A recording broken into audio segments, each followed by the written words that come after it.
బీసీలకు రాజ్యాధికారం ఎట్లా రావాలో చూపిస్తాం దీంతో. సో ఈ సస్పెన్షన్ ఆర్డర్ మాకు అందింది. ఇది పంపించేలా ప్రయత్నం చేసినటువంటి గౌరవ ముఖ్యమంత్రి రేవంత్ రెడ్డి గారికి మీరు చాలా రోజుల నుంచి ప్రయత్నం చేసిరు. పాపం సస్పెండ్ చేయాలి అనేటువంటి తపన.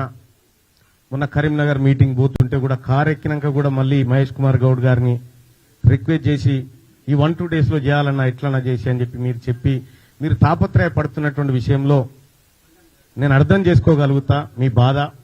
ఎందుకంటే మీ దగ్గర ఉండేటువంటి వ్యక్తులు సహజంగానే బానిసలుగా ఉండాలని మీ ఉద్దేశం కావచ్చు, అది సహజంగానే మీరు కోరుకుంటారు. కానీ తీన్మార్ మల్లన్న విషయంలో కోరుకోవడమే మీరు చేసిన పొరపాటు. ఇక్కడ సస్పెన్షన్ అనేది తీన్మార్ మల్లన్న కాంగ్రెస్ పార్టీకి సంబంధించినటువంటి దానిపైన నాకు ఏ ఇబ్బంది లేదు, అది నా వ్యక్తిగతమైనటువంటి అంశం. కానీ ఫస్ట్ ఆఫ్ ఆల్ మీడియా మిత్రులకు తెలియజేయాల్సింది ఏంటంటే దాని గురించి సందర్భం వచ్చినప్పుడల్లా మాట్లాడతా. కానీ ఇవాళ తెలంగాణ రాష్ట్రంలో 3 ఎమ్మెల్సీ స్థానాలకు ఎన్నికలు జరుగుతా ఉన్నాయి. ఈ ఎమ్మెల్సీ ఎన్నికల్లో బీసీ అభ్యర్థులను మరింత ఉత్సాహపరిచే విధంగా ఓటింగ్ లో పాల్గొన్నటువంటి బీసీ వాదులకు, సంఘాలకు, మేధావులకు, టీచర్లకు, పట్టభద్రులకు అందరికీ శిరస్సు వంచి నమస్కారం చేస్తా ఉన్నాం. మేమంతా మీరిచ్చినటువంటి బూస్టింగ్ ఇది మామూలు బూస్టింగ్ కాదు. మాకు రేపు భవిష్యత్ తరాల్లో అది ఖచ్చితంగా మంచి రూపంలో ముందుకు పోతుంది. ఇక చాలా రోజుల నుంచి చాలా మంది మీడియా మిత్రులు అడుగుతా ఉన్నారు, ఏమైంది మల్లన్న సస్పెన్షన్ ఆర్డర్ వచ్చింది, మీరు స్పందించరా, ఎప్పుడు స్పందిస్తారనేటువంటి మాట చాలా మంది మిత్రులు, నా సోదరులు కూడా చాలా మంది ఫోన్ చేసి అడగడం జరిగింది. క్లియర్ గా స్పందించాలని అనుకున్నా, అందరి సమక్షంలో స్పందించాలనుకున్నా. దానికోసమే ఇవాళ మీ అందరినీ ఇక్కడికి రమ్మని ఆహ్వానించడం జరిగింది. వచ్చి ఈ కార్యక్రమాన్ని కవర్ చేస్తున్నందుకు మరొకసారి ధన్యవాదాలు తెలియజేసుకుంటూనే, ఇక గౌరవ ముఖ్యమంత్రి రేవంత్ రెడ్డి గారు నన్ను కాంగ్రెస్ పార్టీ నుంచి బయటికి పంపించడం ద్వారా ఏదో జరిగిపోతుంది, ఇక బీసీ ఉద్యమం ఆగిపోతుంది, బీసీలు ఇంకెవరు మాట్లాడరు అనేటువంటి భ్రమలు మీకేమన్నా ఉంటే తొలగించుకోరు. అవి వెనకటి బీసీలం కాదు, మేమంతా ఆధునీకరించబడి ఆలోచన మెరుగుపరుచుకొని వచ్చిన మలిదశ బీసీ ఉద్యమకారులం మేమంతా ఇప్పుడు పుట్టుకొచ్చిన వాళ్ళం. ఇవాళ అడిగింది ఏంది తీన్మార్ మల్లన్న?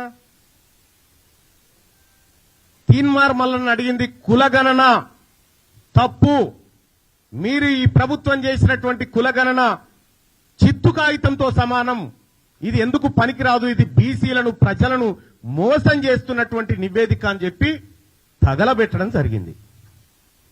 నిజంగా తగలబెట్టడమే తప్పైతే, బీసీల మంచిని కోరి బీసీలకు న్యాయం జరగాలని కోరి తగలబెట్టడం తప్పైతే ఆ తప్పును ఇంకా 1000 సార్లు చేస్తా. కానీ ఇవాళ మీరే చెప్పిరు, భారతదేశానికే ఆదర్శవంతమైనటువంటి కులగణన మనం చేయబోతా ఉన్నాం, ఇది నా జన్మ సార్థకం అనేటువంటి డైలాగులు పెద్దగా కొట్టిరు. నేను కూడా చెప్పిన, కులగణన చేసే క్రమంలో ముఖ్యమంత్రి గారికి నేను కూడా సూచన చేసిన, 1931 తర్వాత అసలు మా తలకాయలను లెక్కించినోడు లేడు కులాల వారీగా. మీరే మంచి కార్యక్రమం చేపట్టిరు.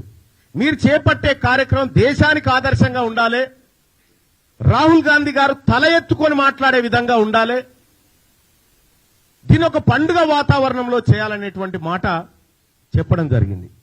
నిజంగా కులగణన సక్సెస్ చేయాలనేటువంటి ఆలోచన గనక రాష్ట్ర ప్రభుత్వానికి, అందులో ఉన్న అగ్రవర్ణాలకు నిజంగా ఉంటే, కులగణన ప్రారంభోత్సవమే వేడుకలాగా జరిగి ముఖ్యమంత్రి గారు ఆయన ఇంట్లో, మంత్రులు వాళ్ళ ఇళ్లలో, ఎమ్మెల్యేలు కాంగ్రెస్ పార్టీ నాయకులంతా ఎవరింట్లో వాళ్ళు మొదటి రోజు చేసుకొని సమాజానికి ఆదర్శంగా చూపించేటోళ్ళు. గతంలో 2014లో కేసీఆర్ గారు సర్వే చేసినప్పుడు దుబాయ్ బొంబాయి ఎక్కడున్నాడు గురుకొచ్చిండు, అంత పకడ్బందీ ప్రచారం చేసిరు.